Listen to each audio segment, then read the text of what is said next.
नमस्कार, रीवा 24 के आज के अंक में आपका स्वागत है। पहले डालते हैं एक नजर आज की प्रमुख खबरों पर। ऑनलाइन पैसे ट्रांसफर करने के नाम पर ठगी करने वाले 4 आरोपियों को पुलिस ने किया गिरफ्तार। गर्ल्स कॉलेज के प्रोफेसर के भगवा धारण करने पर राजनीति गरमाई। एनएसयूआई कार्यकर्ताओं ने दी उग्र आंदोलन की चेतावनी। महिला के साथ लूट करने वाले आरोपियों को पुलिस ने किया 24 घंटे के अंदर गिरफ्तार। और विधानसभा चुनाव के बाद लोकसभा चुनाव की तैयारी शुरू, दिया गया प्रशिक्षण। इन खबरों को आगे हम विस्तार से देखेंगे।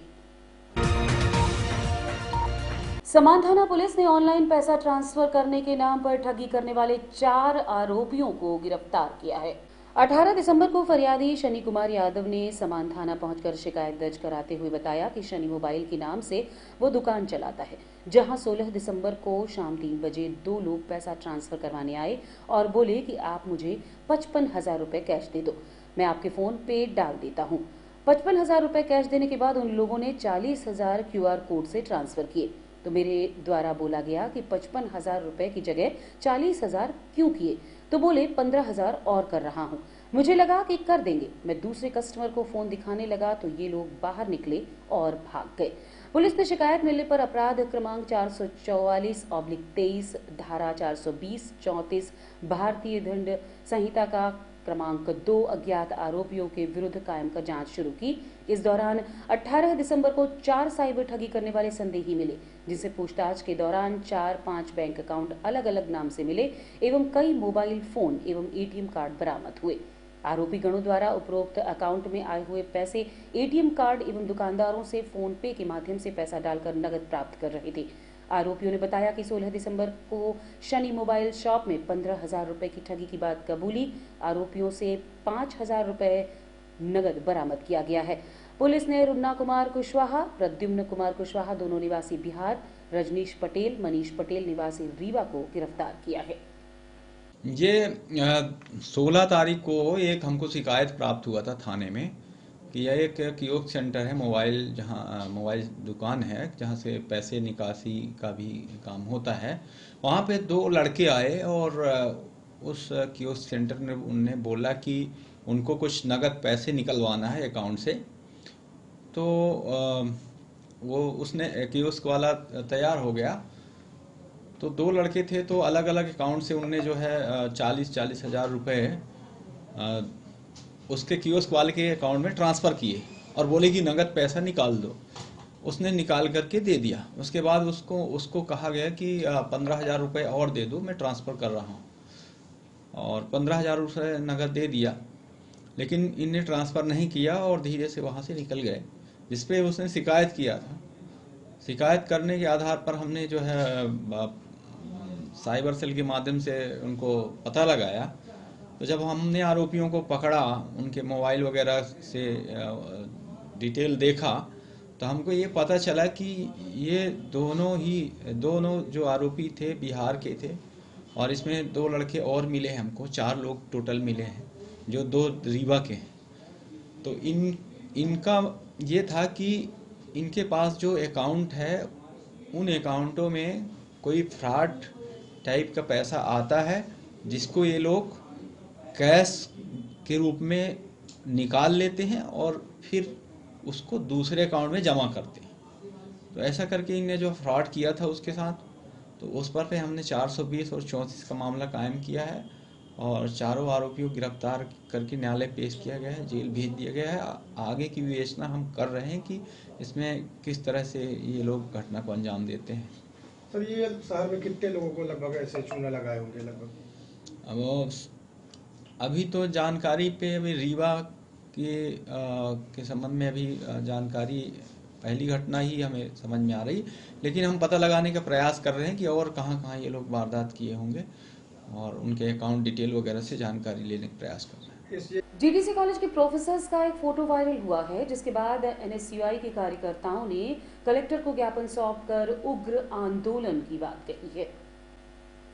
NSUI कार्यकर्ताओं ने बताया कि गत दिनों गर्ल्स डिग्री कॉलेज में एक कार्यक्रम का आयोजन हुआ था, जिसमें सभी प्रोफेसर्स और प्राचार्य ABVP का पट्टा डाले हुए थे। उन्होंने कहा कि सभी भगवा रंग में रंगे नजर आ रहे थे, जबकि प्रोफेसर का काम होता है सब कुछ समान भाव से देखना, चाहे वो NSUI के कार्यकर्ता हो या ABVP के कार्यकर्ता।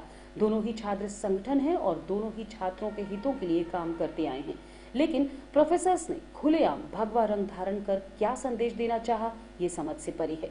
इसी संबंध में आज एनएसयूआई कार्यकर्ताओं ने कलेक्टर रीवा को ज्ञापन सौंपा और कहा कि अगर जल्द ही इस मामले को संज्ञान में नहीं लिया गया तो आने वाले समय में एनएसयूआई उग्र आंदोलन करेगा। आज हम लोग कलेक्टर कार्यालय में एनएसयूआई सभी एनएसयूआई के जिला पदाधिकारी के प्रतिनिधि मंडल कलेक्टर महोदय को मैडम को ज्ञापन सौंपने आए हैं। ज्ञापन इसलिए सौंपा जा रहा है, अभी वर्तमान में कल की एक फोटो आई है, आप लोगों ने भी देखा होगा। जीडीसी के प्रोफेसर और कई सारे प्रिंसिपल हैं और कई सारे प्रोफेसर हैं। उनका एक वर्तमान का मामला है, एबीवीपी छात्र संगठन है जो भाजपा का आनुवांशिक संगठन है। हमारा सिर्फ कहने का उद्देश्य सिर्फ इतना है कि कोई भी संगठन हो, कोई भी पार्टी हो, कोई भी प्रोफेसर या सरकारी कर्मचारी किसी भी पार्टी का पट्टा ओढ़ने का हकदार नहीं है। अभी वर्तमान में कल की फोटो आई, उसमें सभी लोगों ने, सभी प्रोफेसर बाकायदे मंच में बैठे हुए हैं और भगवा जो भाजपा का पट्टा है, एबीवीपी का पट्टा है, उसको पहनकर बैठे हुए हैं। हम सब भारतीय राष्ट्रीय छात्र संगठन के साथियों के साथ आज कलेक्टर मैडम को ज्ञापन सौंपने आए हैं कि क्या अब जो पढ़ाई लिखाई का अड्डा हुआ करता था, पढ़ाई लिखाई का मंदिर कहा जाता है, क्या उसको अब राजनीति का अड्डा बनाया जाएगा? क्या कॉलेजों में अब पढ़ाई बंद होकर राजनीति होगी? क्या प्रोफेसर अब सत्ता पक्ष में काम करेंगे और अन्य संगठनों को बहिष्कार करेंगे? हमारा सिर्फ उद्देश्य इतना है, आपके लिए एनएसयूआई भी बराबर होना चाहिए, आपके लिए एबीवीपी भी बराबर होनी चाहिए। आप ये भेदभाव करना बंद कर दो।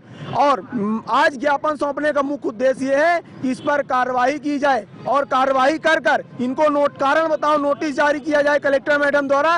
ये लोग भाजपा का पट्टा पहनकर क्यों बैठे हैं मंच में? क्या इनको ये अधिकार है?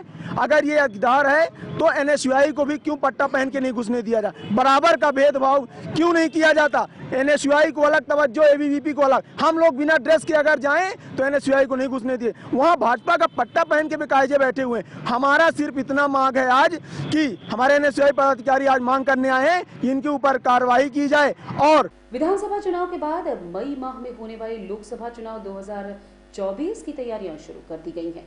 आज रीवा के शिक्षण संस्थान में मास्टर ट्रेनरों के द्वारा बीएलओ को ट्रेनिंग दी गई। इस संबंध में जानकारी देते हुए तहसीलदार यतीश नाथ शुक्ल ने बताया कि भारत निर्वाचन आयोग के द्वारा जारी निर्देशों का पालन करते हुए मतदाता सूची में नाम जोड़ने, काटने एवं सुधार करने के लिए 6 जनवरी से 20 जनवरी तक कार्यक्रम चलाया जाएगा, जिसमें बीएलओ घर घर जाकर एवं कैंप लगाकर मतदाता सूची में सुधार करेंगे। भारत निर्वाचन आयोग का उद्देश्य लोकसभा के चुनाव में भी अधिक से अधिक मतदान हो, जिसके लिए कोई भी पात्र मतदाता मतदान से वंचित न हो, जिसकी तैयारियां अभी से की जा रही हैं। ये भारत निर्वाचन आयोग के निर्देशानुसार संक्षिप्त पुनरीक्षण कार्यक्रम 2024 के लिए प्रारंभ हो गया है। जैसे कि आपको पता ही है कि लोकसभा चुनाव प्रस्तावित हैं आने वाले मई माह में, उसी को लेकर के संक्षिप्त पुनरीक्षण कार्यक्रम शुरू हो गया है, जो कि 6 जनवरी से शुरू होगा और 20 जनवरी तक ये चलेगा। कौन कौन लोग हैं इस प्रशिक्षण में? इस प्रशिक्षण में मास्टर ट्रेनर आए हुए हैं और हमारे रीवा विधानसभा क्षेत्र के जो बीएलओ हैं 244 बीएलओ, वो बीएलओ का प्रशिक्षण यहाँ पर चल रहा है। कैसा प्रशिक्षण है, किस चीज़ को लेकर? प्रशिक्षण यही है कि जो दावा आपत्ति होने हैं फॉर्म नंबर 6 नाम जुड़वाने के लिए, जो लोग मृतक हो गए हैं या स्थानांतरित हो गए हैं, उनका नाम कटने के लिए 7 नंबर और 8 नंबर जो भी उसमें प्रक्रिया होती है, उसी प्रक्रिया को लेकर के मास्टर ट्रेनर के द्वारा यहाँ पर प्रशिक्षण समस्त बीएलओ को दिया जा रहा है। घर से एक दिन पूर्व अचानक लापता हुए एक युवक को उसके परिजन पूर्वाफाल नदी नाले में तलाशते रहे, लेकिन उसका शव दूसरे दिन संजय गांधी अस्पताल के शव गृह में देखा गया। परिजनों ने बताया कि शहडोल निवासी संदीप सेन रीवा के निर्मल सिटी में रहकर बिरला केबल फैक्ट्री में काम करता था। बीते दिवस सुबह तकरीबन 11 बजे वो अपने परिजनों को छोड़ने बस स्टैंड आया था, जिसके बाद न तो वो काम पर वापस गया और न ही घर, जिसके बाद परिजन युवक की तलाश में निकल पड़े। कई स्थानों पर युवक की तलाश की गई, लेकिन उसका कहीं पता नहीं चला। आज सुबह संदीप सेन का शव संजय गांधी अस्पताल के शव गृह में देखा गया है। काफी तलाश के बाद सिविल लाइन थाने में युवक की बाइक मिली थी, जहां से पता चला कि रेलवे फ्लाईओवर के ऊपर बीते दिवस एक्सीडेंट हुआ था, जिसमें बाइक सवार घायल हुआ है। जब परिजन अस्पताल पहुंचे तो संदीप सेन की मौत हो चुकी थी और उसके शव को अज्ञात हालात में अस्पताल के शव गृह में रखा गया था। हालांकि दुर्घटना के वहां से हुई और कैसे हुई, इस बात का अभी पता नहीं चला है। मामला ये है सर कि हम लोग, वो ऑलरेडी ड्यूटी से निकला, अपने उसके कुछ आए हुए थे रिश्तेदार लोग, तो वो सीधी छोड़ने के लिए जा रहा था, तो पुराना बस स्टैंड तक छोड़ने आया है। पुराना बस स्टैंड से छोड़ने के बाद वो पुनः ड्यूटी लौट रहा था। ठीक है, इसके दौरान बीच में जो ही हादसा हुआ वो अज्ञात है। अभी तक पता ही नहीं चल रहा कि कार ने मारा, बस ने मारा, ऑटो ने मारा या कि स्वयं गिर गया बाइक से। अभी तक खुलासा इसका नहीं हो पा रहा है। ये ड्यूटी पीरियड में था, ड्यूटी से गेट पास लेके जमा करके गेट में आया था लगभग 11:30 करीबन। हाँ, कल दिन में फिर क्या हुआ? फिर इसके बाद आया तो हो गया, छोड़ा उन लोगों को। उन लोग छोड़ने के बाद लौट रहा था ड्यूटी और पता चला कि 1 बजे के लगभग एक्सीडेंट हुआ है। लोगों ने बताया ऐसा, वहाँ के लोगों ने बताया लोकेशन में रेलवे मोड़ में एक्सीडेंट हुआ है। और एक्सीडेंट पता किए तो पता चला कि हाँ एक बाइक थी। बाइक देखे, बाइक सिविल लाइन थाना में मिली। सिविल लाइन थाना आए तो हो गया, बोले कि आप अस्पताल जाइए। अस्पताल आने के बाद पता चला कि डेथ हो चुकी है उसकी। कहाँ पता चला? अभी हम लोग को सुबह ही पता चला। हाँ, हम लोग अभी 1 घंटा पहले। आप लोग उसकी तलाश भी कर रहे हैं? हाँ, पूरी रात हम लोगों ने उसकी तलाश करी है। हम लोगों ने पूरी रात, पूर्वा फाल पूरा हो गया आपका, पूरा चौराहा गुड़हर जितना भी है हम लोगों ने, पूरा रेलवे का जो ग्राउंड है वहाँ पे टॉर्च लगा के रात में ढूंढे हैं, लेकिन कुछ पता नहीं चला। ये कैसे पता चला कि यहाँ है? पता चला इस चौराहा थाना के थ्रू पता चला। आप सिविल लाइन थाना जाइए, सिविल लाइन थाना आए तो यहाँ पे गाड़ी उसकी खड़ी हुई मिली, जो कि एक्सीडेंटल गाड़ी थी। तो उन्होंने भेजा कि आप अस्पताल जाइए। अस्पताल जाने के बाद हो गया, यहाँ ढूंढे, पता नहीं चला। फिर बाद में पता चला कि उसकी डेथ हो गई है। कहाँ? महिला के साथ लूट करने वाले 2 आरोपियों को सिटी कोतवाली पुलिस ने 24 घंटे के अंदर गिरफ्तार कर लिया। फरियादिया बीना जायसवाल निवासी हजारी चौराहा के पास थाना सिटी कोतवाली अपनी जेठानी के साथ थाना पहुंचकर रिपोर्ट दर्ज करवाई कि 18 दिसंबर को शाम अपनी जेठानी जयंती जायसवाल के साथ बाजार करने जा रही थी। जैसे ही जैन मंदिर के पास पहुंची तो करीब 5:30 बजे पीछे से 2 अज्ञात व्यक्ति आए और पर्स लूटकर भाग गए। पर्स में पैसे एवं वीवो कंपनी का मोबाइल था। फरियादी की रिपोर्ट पर थाना सिटी कोतवाली में धारा 392 के तहत अपराध पंजीबद्ध कर विवेचना में लिया गया। घटना को गंभीरता से लेते हुए तत्काल शहर में सभी जगह नाकाबंदी कर आरोपी के ठिकानों में दबिश दी गई। घटना स्थल के सीसीटीवी फुटेज चेक किए गए, जिसमें आरोपी आशिक खान उर्फ राहत को महिला से पर्स छीनते देखा गया। आरोपी की पता तलाश हेतु मुखबिर लगाए गए। मुखबिर से सूचना मिली कि आशिक खान उर्फ राहत अपने साथी के साथ घोघर स्कूल के पास घूम रहा है। स्कूल के पास घेराबंदी कर संदेही आशिक खान उर्फ राहत को अभिरक्षा में लेकर पूछताछ किया तो आरोपी ने अपने एक अन्य साथी रसीद के साथ मिलकर लूट करना स्वीकार किया। दोनों आरोपी को हिरासत में लेकर पूछताछ की गई। आरोपी आशिक उर्फ राहत के पास से वीवो कंपनी का मोबाइल मिला और अन्य आरोपी रशीद के पास से लूटी हुई रकम बरामद की गई। आरोपी एवं उसके साथी को गिरफ्तार कर न्यायालय में पेश किया गया है। में फरियादिया बीना जायसवाल द्वारा शिकायत की गई थी कि जब वो बाजार से लौट रही थी तो कटरा मोहल्ले में जैन मंदिर के पास उसके साथ लूट हो गई है और जिसमें उसके पर्स में रखी हुई नकदी और मोबाइल चला गया है। और तत्काल इसमें थाना प्रभारी कोतवाली और उनकी टीम एक्टिव हुई और आसपास के सीसीटीवी फुटेज चेक किए गए। फुटेज चेक करने पर एक संदेही की पहचान हुई जिसका नाम आशिक अंसारी उर्फ राहत है। मुखबिर की मदद से संदेही की तलाश की गई और संदेही को पकड़ा गया तो संदेही ने जुर्म करना कबूल किया। साथ ही उसका एक अन्य साथी भी इस वारदात में शामिल था जिसका नाम रसीब है, उसको भी पकड़ा गया और ये दोनों आरोपियों को तत्काल गिरफ्तार किया गया और इनसे नकदी और मोबाइल की बरामदगी की गई है और वर्तमान में इन्हें जेल दाखिल कराया गया है। कितने आरोपी थे? घटना कहाँ की थी मैडम? ये घटना जैन मंदिर के पास कटरा मोहल्ला कोतवाली की घटना है और इसमें कुल 2 आरोपी थे। दोनों को ही तत्काल गिरफ्तार किया गया है और जेल भेजा गया है। आरोपी कहाँ से थे? बाइक से थे कि पैदल थे? आरोपी जो घटना से सामने आया उसमें पैदल ही पाया गया है, भागते हुए पाए गए और वहीं पास के ही मोहल्ले तरहटी और कटरा मोहल्ले के ही आरोपी थे और 19 और 21 साल के ये दोनों लड़के थे। और रुकेंगे एक छोटे से विराम के लिए। आप बने रहिए रीवा 24 न्यूज के साथ। Pentium point group of institutions, a key to success. जी हाँ, Pentium point group of institutions, जहाँ पर आपको मिलते हैं BA LLB 5 year full time program, LLB 3 year full time program bar council of India से मान्यता प्राप्त हैं। MBA के 2 year full time program AICTE new Delhi से मान्यता प्राप्त हैं। पेंटियम पॉइंट टेक्निकल कॉलेज में स्नातक व स्नातकोत्तर के सभी पाठ्यक्रम संचालित हैं जिनमें प्रवेश प्रारंभ है। हमारा कॉलेज कोड है P 500। याद रखिए, सामान्य वर्ग बीपीएल कार्ड धारकों को शिक्षण शुल्क में छूट व SC/ST OBC छात्रों को मध्य प्रदेश शासन के नियमानुसार छात्रवृत्ति। आप संपर्क कर सकते हैं हमारे हेड ऑफिस में, जो है हेडगेवार नगर, रेडियो कॉलोनी के सामने, रीवा, और कॉलेज कैंपस में, जो है करहिया सिमरिया रोड और हरदी सिमरिया रोड, रीवा में। अधिक जानकारी के लिए हमारे फोन नंबर पर संपर्क कर सकते हैं। हमारा फोन नंबर है 07662438035। मोबाइल नंबर पर भी संपर्क किया जा सकता है, जो है 9992084339।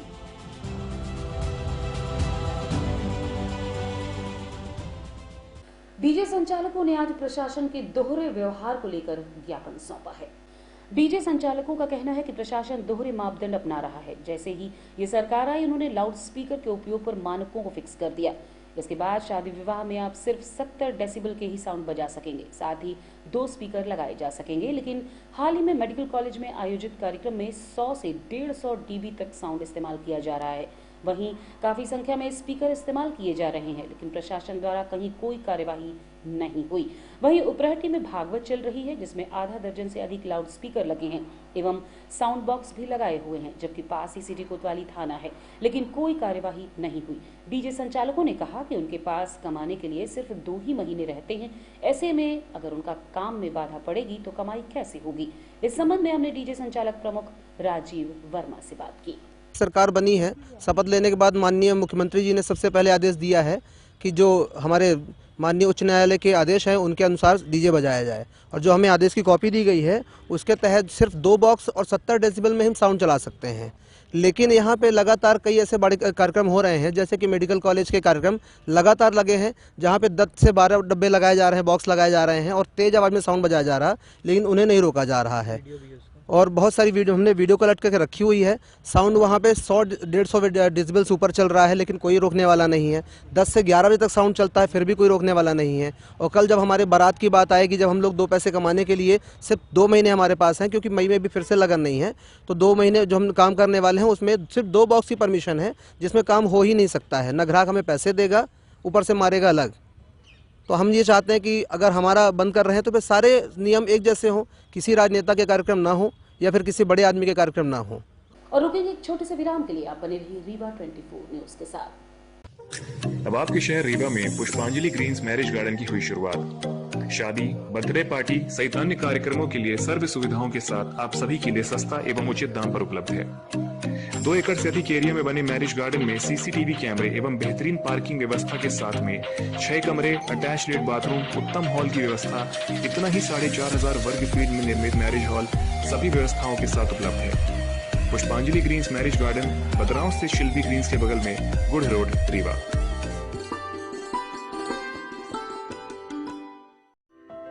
हड्डी जोड़ एवं रीढ़ रोग तथा स्त्री रोग एवं प्रसूति रोग का इलाज एक ही छत के नीचे। विघ्नहर्ता hospital and trauma centre, hotel landmark के पास, रतहरा, रीवा। डॉक्टर संतोष सोनी, पूर्व चिकित्सक, बॉम्बे हॉस्पिटल, मुंबई। हड्डी जोड़ एवं रीढ़ रोग विशेषज्ञ, छोटे चीरे एवं दूरबीन विधि द्वारा हाथ तथा पैर की हड्डियों का ऑपरेशन।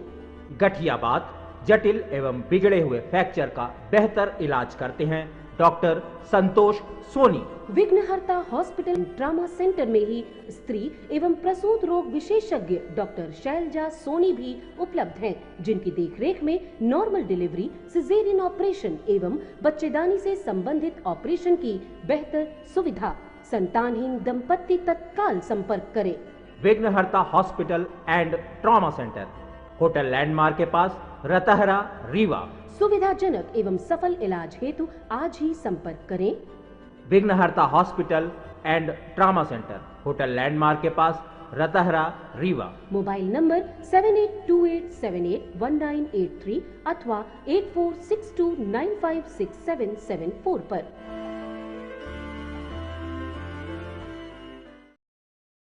गढ़ थाना अंतर्गत 600 सीसी कोरेक्स पुलिस ने जब्त की है। अतिरिक्त पुलिस अधीक्षक अनिल सोनकर ने बताया कि पुलिस को मुखबिर से सूचना मिली कि इलाहाबाद की ओर से कार में भारी मात्रा में नशीली कफ सिरप आ रही है, जिसके बाद कलवारी में नाकाबंदी की गई, जिसके बाद अतिरिक्त पुलिस अधीक्षक विवेक लाल ने दिशा निर्देश में पुलिस दल पहुंचा और मौके से 600 सीसी कोरेक्स, जिसकी कीमत 6,20,000 बताई जा रही है, पकड़ी गई। इस कार्यवाही में मुख्य आरोपी विनोद सिंह को गिरफ्तार किया गया, वहीं ड्राइवर मनीष पटेल को भी गिरफ्तार कर लिया गया है। 19 तारीख दिसंबर को एक सूचना मिली थी कि इलाहाबाद की तरफ से कुछ मादक द्रव्य एक कार में आ रही है। इस सूचना पर थानागढ़, सुहागी और अन्य जो रास्ते में पड़ने वाले थाने और चौकी थे उनको इन्वॉल्व करके इस एम्बुश किया गया उसको, जिसका नेतृत्व अतिरिक्त पुलिस अधीक्षक श्री विवेक लाल कर रहे थे। और कलवारी से जो लालगांव मोड़ है उस रास्ते पे उसको चेस करके पकड़ा गया और उसमें से 3 बोरियां जो कोरेक्स की थी वो निकली, जिसमें 600 सीसी कोरेक्स थी। उनको जो ड्राइवर था और एक व्यक्ति और उसके साथ था, जिसका नाम विनोद सिंह है, पलहान का रहने वाला है, और ड्राइवर पटेल है, मनीष पटेल। इन दोनों के कब्जे से बरामद किया गया है और उनसे पूछताछ चल रही है कि उसका स्रोत कहाँ से है, वो कहाँ से लेके आए थे इस मादक पदार्थ को। NDPS का मुकदमा थानागढ़ में कायम किया गया है। कोरेक्स के अलावा कुछ और भी बरामद हुआ? अभी तो कोरेक्स ही बरामद हुई है और इनकी अनुमानित कीमत जो है। आज की खबरों में बस इतना ही। नई खबरों के साथ कल होंगे पुनः उपस्थित। अब दीजिए इजाजत। नमस्कार।